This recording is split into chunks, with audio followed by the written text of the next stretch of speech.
যখন জমিদারি ব্যবস্থা ছিল তখন তাদের গোমস্তা থাকতো, জমিদারের হয়ে গোমস্তা দাদাগিরি করতো, খাজনা আদায় করতো, প্রজাদের উপর অত্যাচার করতো, এইসব করতো। আর ব্রিটিশ আমলে ওই সাগর পাড় থেকে অ্যাপয়েন্টমেন্ট লেটার আসতো গভর্নর জেনারেলদের, এবং বাংলার বুকে প্রথম গভর্নর জেনারেল মানে ভারতের হয়ে যিনি অ্যাপয়েন্টেড হয়েছিলেন তার নাম হচ্ছে ওয়ারেন হেস্টিংস।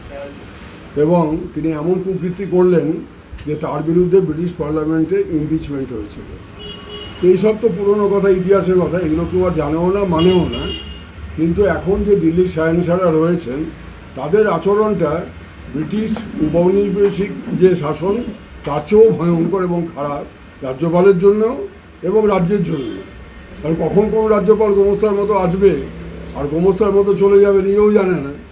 আর প্রধান মুখ্যমন্ত্রীর সঙ্গে আলোচনা করার যে একটা প্রক্রিয়ার কথা, দুটো কমিশন বারবার রেকমেন্ড করেছে কেন্দ্র সরকার তৈরি করা কমিশন, কেন্দ্রের তৈরি দুটো কমিশন, 80-র দশকে সরকারিয়া কমিশন এবং 2007 সালে তৈরি পুঞ্চি কমিশন, যারা কেন্দ্র রাজ্য সম্পর্ক পুনর্নির্ধারণের জন্য কেন্দ্র সরকারের দ্বারা গঠিত হয়েছিল।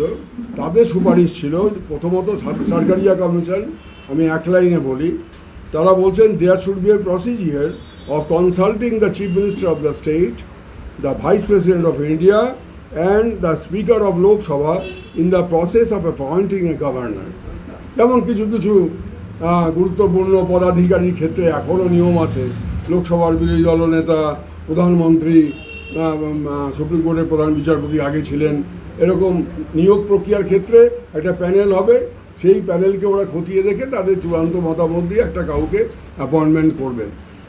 সরকারি কমিশন 80-র দশকে এই সুপারিশ রাজ্যপাল নিয়োগের ক্ষেত্রে বলে গেছে যে এই পদাধিকারীদের সঙ্গে আলোচনা করে প্যানেল তৈরি করে তারপর রাজ্যপালকে নিয়োগ করতে হবে। The state governments must be involved in the appointment of the governor with the formation of panels. পরিষ্কার ভাষায় বলেছে যে প্যানেল তৈরি হবে এবং সেই প্যানেলের মাধ্যমে যে নিয়োগ প্রক্রিয়া চূড়ান্ত হবে সেখানে সংশ্লিষ্ট রাজ্যের সরকারকে এর মধ্যে ইনভলভ করাতেই হবে। এবার দেখুন, পুঞ্চি কমিশন আর এক ধাপ এগিয়ে গিয়ে বললেন, যেটা 2010 সালে তারা তাদের রেকমেন্ডেশন পেশ করেছেন। আমি 7 বার রাজ্যসভায় প্রশ্ন করেছি, সরকার আজ অবধি উত্তর দিতে পারেনি।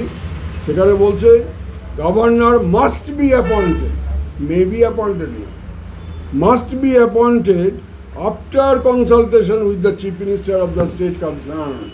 অর্থাৎ যে রাজ্যে রাজ্যপাল নিয়োগ করা হবে সেখানে সেই রাজ্যের মুখ্যমন্ত্রীর সঙ্গে অবশ্যই তার সঙ্গে আলোচনা করে করতে হবে, তার মানে তার আলোচনা সাপেক্ষে।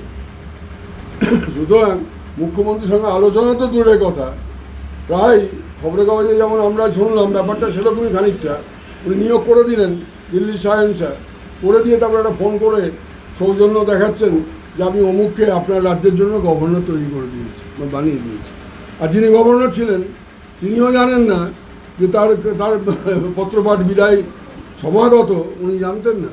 তা নাহলে উনি বাংলাদেশ ভোটার তালিকায় নাম তুললেন কেন?